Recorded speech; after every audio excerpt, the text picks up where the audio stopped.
Hi friends, so welcome back to echoes of Akasha. Friends, आज मैं आपको एक बहुत ही इंटरेस्टिंग आकाशिक रीडिंग बताने जा रहा हूँ। जिस रीडिंग को समझने के बाद, सुनने के बाद आपको लगेगा यस, हमारी लाइफ में कई सारे लोग हमें अपनी स्पिरिचुअल जर्नी में आगे बढ़ाने के लिए आते हैं और कई सारे लोग हमें प्रोटेक्ट करने के लिए आते हैं और इनफैक्ट हमारी सफरिंग में हमारी हेल्प करने के लिए आते हैं।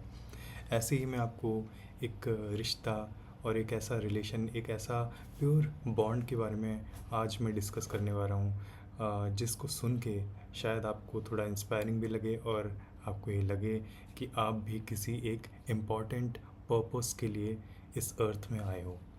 तो ये एक स्टोरी है एक डॉक्टर और एक पेशेंट की। एक हार्ट के पेशेंट हैं और ये डॉक्टर हैं। ये जो हार्ट के पेशेंट हैं इनका नाम है प्रांजल और इनकी सर्जरी होनी थी बाईपास, और काफ़ी कम एज में इनकी सर्जरी होनी थी और 21 की एज थी और इनको मुंबई लेके जाया गया। जब इनकी सर्जरी हुई तो जो टीम थी डॉक्टर्स की, उनमें से एक डॉक्टर थे जिनका नाम था करण। और ये जो डॉक्टर थे इनके साथ प्रांजल का रिश्ता बहुत ज़्यादा अच्छा नहीं था स्टार्टिंग से ही। डॉक्टर की तरफ से कोई प्रॉब्लम नहीं थी, प्रांजल की तरफ से थी, क्योंकि प्रांजल को ये बहुत इंटरेक्टिव नहीं लगे, बहुत ज़्यादा ऐसे नहीं लगे कि जो डॉक्टर बहुत ज़्यादा इंटरेक्ट करते हों, बात करते हों, इमोशन को समझते हों। प्रांजल को ये लगता था कि करण ऐसे डॉक्टर हैं जो बहुत ही ज़्यादा प्रोफेशनल हैं और बहुत ज़्यादा स्टोन हार्टेड है, मतलब वो बहुत टू द पॉइंट रहते हैं और बहुत ज़्यादा हेल्पिंग नेचर के नहीं हैं। जितना उनके लिमिट में है, जितना उन्हें हॉस्पिटल अलाउ करता है या उनकी प्रोफेशन अलाउ करता है, वो उतना ही एक सीमा तक जाते हैं। बट प्रांजल को नहीं पता था कि फ्यूचर में उसके साथ क्या होने वाला है और डॉक्टर करण का रोल कितना बड़ा रहेगा उनकी लाइफ में।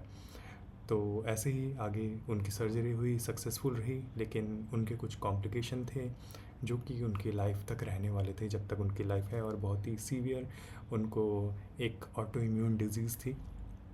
ये जो डॉक्टर थे इनको हॉस्पिटल ने असाइन किया इनके लिए कि लाइफ टाइम ये डॉक्टर करण प्रांजल को देखेंगे और मॉनिटर करेंगे। जो भी फॉलोअप रहेगा या फिर जो भी क्वेश्चंस रहेंगे प्रांजल की तरफ से आगे आने वाले टाइम में, वो डॉक्टर करण ही एड्रेस करेंगे। तो इस तरीके से इन दोनों का एक बॉन्ड स्टार्ट हुआ। ऑल्दो पर प्रांजल बिल्कुल भी पसंद नहीं करते थे डॉक्टर करण को, बट इन लोगों का फिर से मिलना हुआ। ये लोग आते थे, मिलते थे अलग अलग जगहों पर, हॉस्पिटल और अपनी डिजीज़ से रिलेटेड डिस्कशन के लिए, और हल्के हल्के हल्के हल्के इन लोगों का बॉन्ड इतना अच्छा हुआ। और डॉक्टर करण कई बार अपने इस प्रोफेशन के उस जिस लेवल तक वो जा सकते हैं उससे बियॉन्ड उस उनकी हेल्प करने चले गए प्रांजल की। और प्रांजल के साथ कुछ ऐसा था कि वो बहुत सारी सफ़रिंग अपने साथ लेके आया था इस लाइफ में। बहुत सारी सफ़रिंग उसने अपनी बॉडी में ली हुई थी, not only heart disease, but उसको बहुत सारी कॉम्प्लिकेशन थी। उसको बोन से रिलेटेड कॉम्प्लिकेशन थी, उसको स्किन एलर्जीज थी, उसको बहुत सारे ऑर्गन्स में बहुत कुछ प्रॉब्लम्स थी। लेकिन वो बहुत ही स्ट्रॉन्ग हार्टेड था, बहुत ज़्यादा दिलेर, बहुत ब्रेव। और वैसे ही डॉक्टर करण इस लाइफ में उन्हें अपना बहुत सारा कुछ चीज़ें बाकी थी जो कि उनका कुछ कार्मिक भी था प्रांजल के साथ, जो उनको रिलीज़ करना था और जो उन्हें भोग के जाना ही था। तो प्रांजल की ऐसी स्टेज आई जहाँ पे उसकी फैमिली ने भी उसकी हेल्प नहीं करी। कोई हेल्प उसकी फैमिली की तरफ से नहीं था। फैमिली ने बिल्कुल छोड़ दिया था कि अब हमारे पास इतना नहीं है जिससे हम हेल्प कर पाएँ। वो उसको अच्छे हॉस्पिटल में नहीं लेके जाते थे, इनफैक्ट उसकी कोई भी मदद नहीं करते थे। खाने में भी उसकी प्रॉब्लम आने लग गई थी, खाने की चीज़ें भी उसे घर पे जो मिलनी चाहिए थी डाइट के अनुसार वो नहीं मिलती थी। But doctor Karan, he was so kind, इतने ज़्यादा काइंड थे और अपने पेशेंट के लिए किसी भी लेवल से आगे चले जाते थे। उन्होंने उनको मॉनेटरी सपोर्ट करने के लिए भी काफ़ी हेल्प करने की कोशिश करी और इनफैक्ट वो कभी भी उनसे कोई फ़ीस नहीं लेते थे। उनके लास्ट टाइम तक प्रांजल ने जो अपनी आखिरी सांसें ली तब तक वो साथ में ही थे। वो फिज़िकली साथ तो नहीं थे, बट हाँ, वो किसी रिलेटिव के थ्रू फ़ोन पे हमेशा साथ थे, क्योंकि वो बाहर थे इंडिया से। और वो क्योंकि उनके घर में भी कुछ प्रॉब्लम्स थी, तो वो सामने से हेल्प नहीं कर सकते थे, बट वो फ़ोन में हर चीज़, हर गाइडेंस देते थे और उनकी गाइडेंस वर्क करती थी। उनको ऑल्दो एक हॉस्पिटल में रखा तो था प्रांजल को, बट उस हॉस्पिटल में सबको पता था कि वहाँ पे उनको वो ट्रीटमेंट नहीं मिलने वाला। तो डॉक्टर करण बहुत ज़्यादा गाइडेंस देते थे और वो वहाँ के डॉक्टर से कनेक्ट करते थे कि प्रांजल को जितना हो सके उतना वो बचा पाएँ। और डॉक्टर करण की वजह से लास्ट तक प्रांजल के कुछ दिन बहुत बुरे थे, बट उन्होंने लास्ट तक उसे सपोर्ट किया और जितना हो सके उनकी सफरिंग कम करने में डॉक्टर करण का बहुत बड़ा हाथ था। जबकि प्रांजल कोई फैमिली मेम्बर भी नहीं थे, ना ही वो कोई उन्हें फ़ीस भरते थे, बट स्टिल डॉक्टर करण ने इतनी हेल्प करी।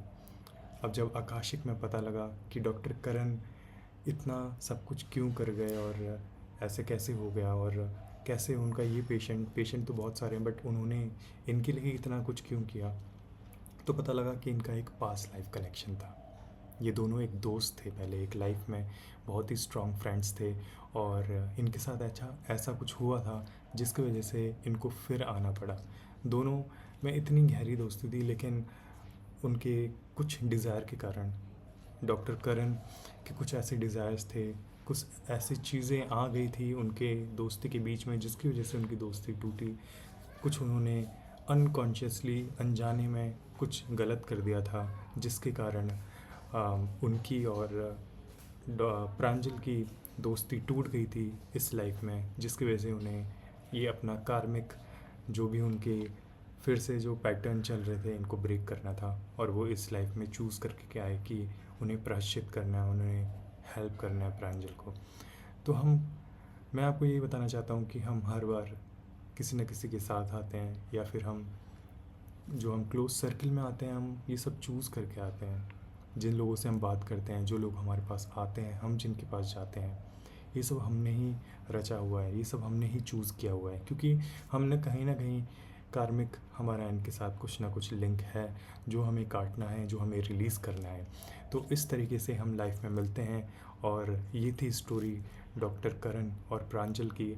और जब प्रांजल ने अपना शरीर छोड़ा, तो उसने बहुत सारी ब्लेसिंग्स दी, और जो इनकी साइकिल एंड हुई, इस टाइम पे डॉक्टर करण एक बहुत ही बड़े नाम पे हैं, और वो बहुत अच्छी सर्विस दे रहे हैं। और इनफैक्ट उन्होंने अपने पेशेंट को और ज़्यादा महत्व देना चालू कर दिया है, और ज़्यादा प्रायोरिटाइज़ कर दिया है, और वो और ज़्यादा सर्विस करने लगे हैं।